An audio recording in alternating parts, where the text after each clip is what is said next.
Hello guys, welcome back to दिमान course. आज आपका फिर से स्वागत है एक नई वीडियो के अंदर। तो अब हम अपनी कोडिंग जर्नी को कंटिन्यू रखना चाहते हैं, इसलिए अब हम आगे आते हैं। हमारे पास जो आज का टॉपिक होगा, इस वीडियो के अंदर जो चीज हम कवर करेंगे वो होंगे हमारे HTML एट्रीब्यूट्स।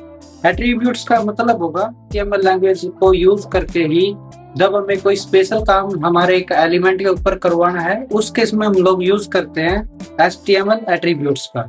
यहाँ पे हम देखेंगे कि जितने भी हमारे HTML एलिमेंट्स हो सकते हैं, उन सभी के अंदर एट्रीब्यूट हो सकते। सेकंड थिंग जो आपको याद रखनी है कि ये हमारे एलिमेंट के बारे में कुछ एडिशनल इंफॉर्मेशन हमारे ब्राउजर को बताते हैं, हमारे ब्राउजर को पास करते हैं, जिससे हमारा ब्राउजर उस एलिमेंट को सब बाकी के एलिमेंट्स से सेपरेट कर सकेगा, ताकि उसको एक स्पेशल ट्रीटमेंट वो दे सके। हमारा जो ब्राउजर होगा, जो भी हमारा एट्रीब्यूट होगा, वो हमेशा ही जो हमारा स्टार्टिंग टैग होगा, यानी कि जो हमारा ओपनिंग टैग होगा किसी भी HTML एलिमेंट का, उसके अंदर हम एट्रीब्यूट को यूज करेंगे। कभी भी हमने एट्रीब्यूट को क्लोजिंग टैग के अंदर यूज नहीं करना है, अदरवाइज हमारा जो एट्रीब्यूट होगा वो काम नहीं करेगा। इसके बाद हम यहाँ पे देख सकते हैं कि जो हमारा एट्रीब्यूट होगा, उसकी नेम और जो उसकी वैल्यू होगी, उसको आप कैसे नोट डाउन करेंगे। जो भी आपका एट्रीब्यूट होगा आपके एलिमेंट का, उसको पहले आप उस एट्रीब्यूट का नाम लिखेंगे, इक्वल लगा के डबल कोट्स के अंदर आप लिखेंगे उसकी वैल्यू, यानी कि जो भी वैल्यू आप उस एट्रीब्यूट को पास करवाना चाहते हो, ताकि वो आपके एलिमेंट के ऊपर अप्लाई हो। उस केस में आप लोग जब भी एट्रीब्यूट को यूज करेंगे तो हमेशा ही इस फॉर्म में यूज करेंगे। पहले हमारे एट्रीब्यूट का नाम आएगा, इक्वल लगा के डबल कोट्स में हम लिखेंगे उस एट्रीब्यूट की वैल्यू को। हमारे एट्रीब्यूट हम कौन कौन से यूज कर सकते हैं, जो हमारे मोस्टली यूज में आएंगे, जो हम जनरल लेवल की जब हम वेब डेवलपमेंट करेंगे, वहां पे जो जो हमारे एट्रीब्यूट यूज में आएंगे। तो फॉर एग्जांपल हमारे पास सबसे पहले आता है href एट्रीब्यूट। ये एट्रीब्यूट हमने लास्ट टाइम भी यूज किया था, जब हमने लिंक्स का टॉपिक कवर किया था लास्ट वीडियो में। तो अब अगर हम अपने कोड के ऊपर वापस जाते हैं, यहाँ पे हम देख सकते हैं कि हमने हमारी लिंक को यहाँ पे यूज किया था। ये हमारी लिंक थी। यहाँ पे जो हमारा एंकर टैग था, ए टैग, हम देख सकते हैं। इस ए टैग का जो हमारा ओपनिंग टैग होगा, यानी कि जो स्टार्टिंग टैग होगा इस एंकर एलिमेंट का या फिर इस एंकर टैग का, इस एलिमेंट का जो हमारा ओपनिंग टैग है, उसमें हम देख सकते हैं हमने यूज किया था href को। अब ये हमारा एट्रीब्यूट था, तो यहाँ पे जो हमारा href है, ये हमारे एट्रीब्यूट का नाम है, और इक्वल लगा के जो हमने इन डबल कोट्स में कवर किया, यानी कि जो हमारा स्टार्टिंग डबल कोट है और जो क्लोजिंग डबल कोट है, इनके बीच में जो कुछ भी हमने लिखा, जैसे यहाँ पे हमने एग्जांपल के लिए एक लिंक लिखा था, तो ये हमारे एट्रीब्यूट की वैल्यू। अब अगर हम इसको फॉर एग्जांपल हम चेंज करें, हम चाहते हैं इस बार हम हमारे एट्रीब्यूट की वैल्यू को चेंज करें ताकि हमें डिफरेंस अच्छे से समझ में आए। तो हम यहाँ पे चाहते हैं कि इस बार जो ओपन होगा वो हमारी गूगल की ऑफिशियल वेबसाइट होगी। तो मैंने यहाँ पे अब चेंज कर दिया कि www.google.com ओपन होगा, और यहाँ पे हम लिखेंगे क्लिक टू ओपन गूगल, और या फिर हम लिख सकते हैं क्लिक टू गो टू। जो भी हमें टेक्स्ट डिस्प्ले करवाना है वो हम हमारे स्टार्टिंग टैग, यानी कि जो ओपनिंग टैग है और जो हमारा क्लोजिंग टैग है, उनके बीच में हम हमारी वैल्यू को लिखेंगे जो हमें डिस्प्ले करवाना है।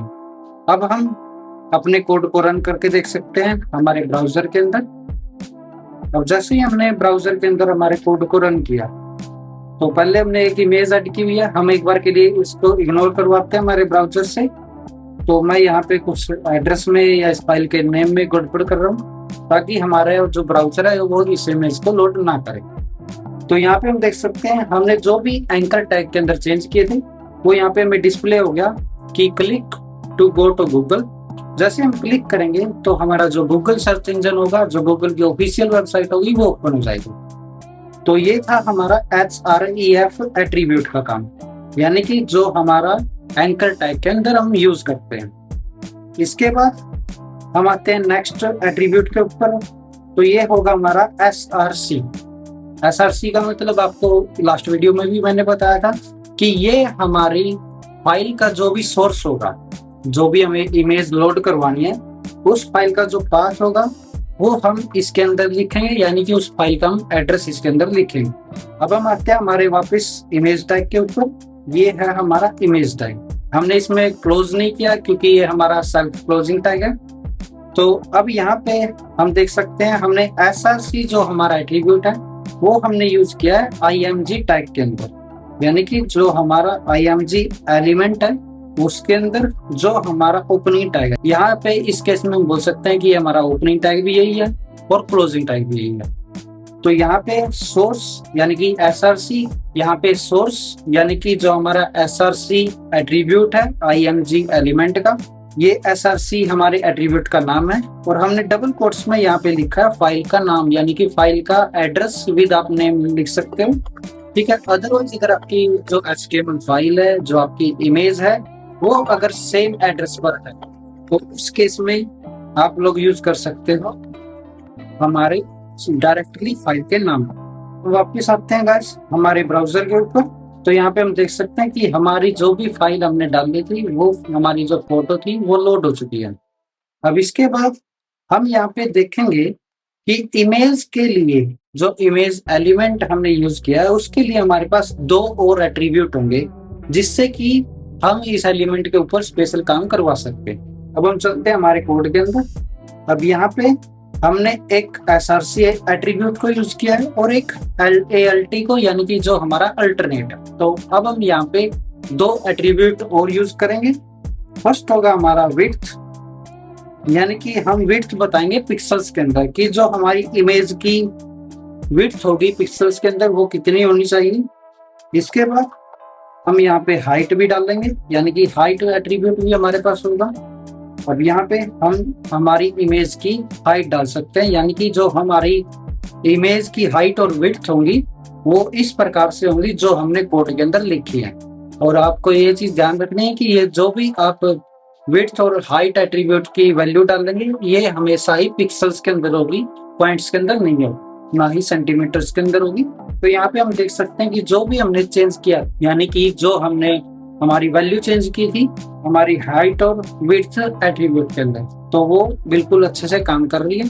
अब हम फिर से इसमें डिफरेंस करके देखते हैं कि अब की बार हम फोटो को, जो हमारी इमेज है, उसको स्ट्रेच करना चाहते हैं। तो यहाँ पे हम देख सकते हैं कि अब हमारी इमेज की जो विड्थ थी वो इनलार्ज हो चुकी है, ठीक है, और हाइट हम यहाँ पे सेम एज इट इज रखा। तो ये थे हमारे विड्थ और हाइट एट्रीब्यूट। जो हमने पहले भी यूज किया alt, जो हमारा अल्टरनेट होगा, आपको पहले भी लास्ट वीडियो में मैंने कवर किया था कि आप alt एट्रीब्यूट को यूज कर सकते हो इन केस अगर आपकी इमेज, अगर आपकी जो फोटो फाइल है वो हमारे ब्राउजर को नहीं मिलती है प्रॉपर एड्रेस पर, या फिर उसको वहां से रिमूव किया गया है, ठीक है, या फिर हो सकता है उस फाइल को वहां से डिलीट किया गया।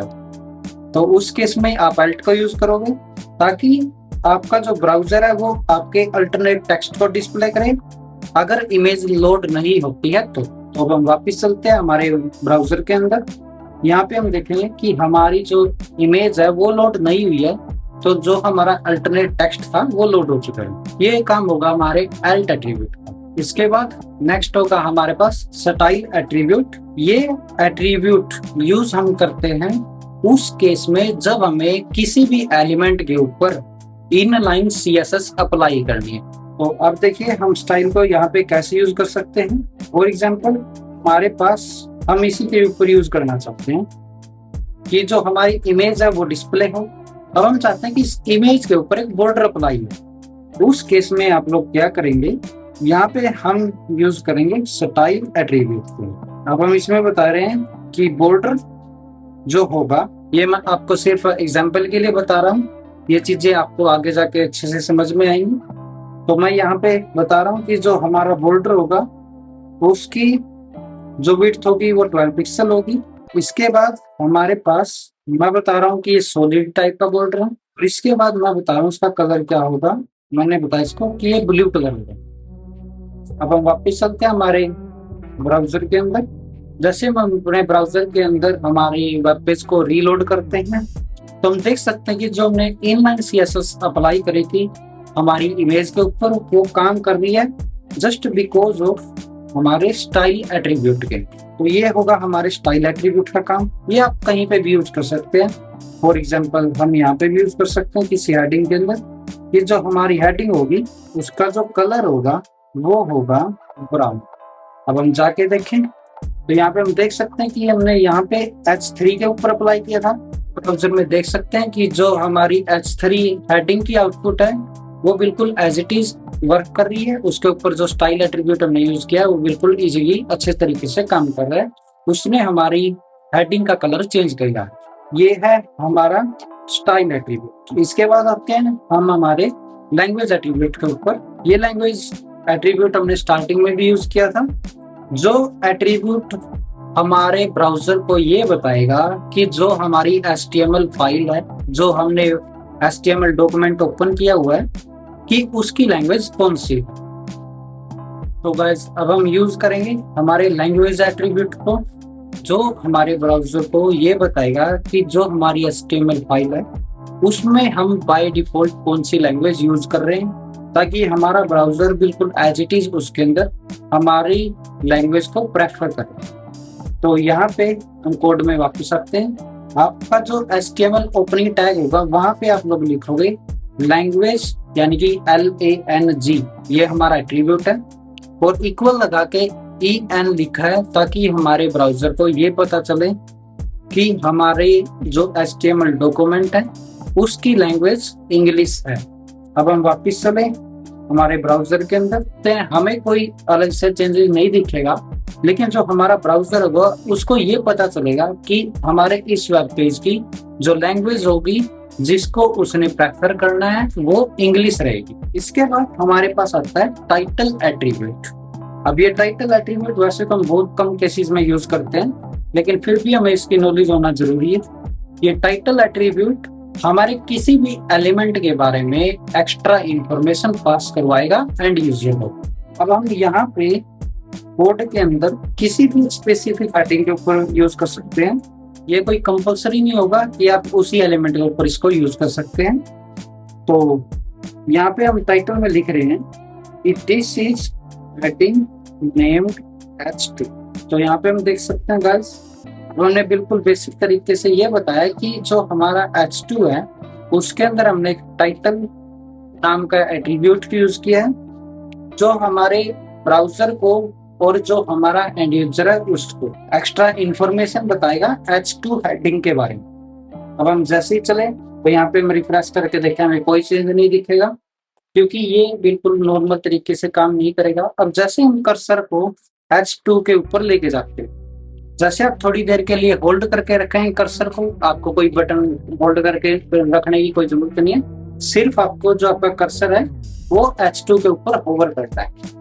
तो यहाँ पे आपको एक छोटी सी टूल टिप दिखाई देगी जिसको आप ऊपर मैसेज भी बोल सकते हो, जिसके अंदर जो हमने टाइटल एट्रीब्यूट की वैल्यू लिखी थी वो यहाँ पे डिस्प्ले। तो यहाँ पे मैं डिस्प्ले हो रहा है दिस इज हेडिंग नेम्ड 2। अगर हम किसी और हेडिंग के ऊपर माउस को होवर कर रहे हैं तो यहाँ पे हम देख सकते हैं कुछ भी डिस्प्ले नहीं है। तो ये हमारे टाइटल एट्रीब्यूट का काम है। गाइस आज के लिए सिर्फ इतना ही। वीडियो को लाइक करें, शेयर करें, वीडियो के ऊपर कमेंट करें। मिलते हैं नेक्स्ट वीडियो के अंदर। Thank you for watching.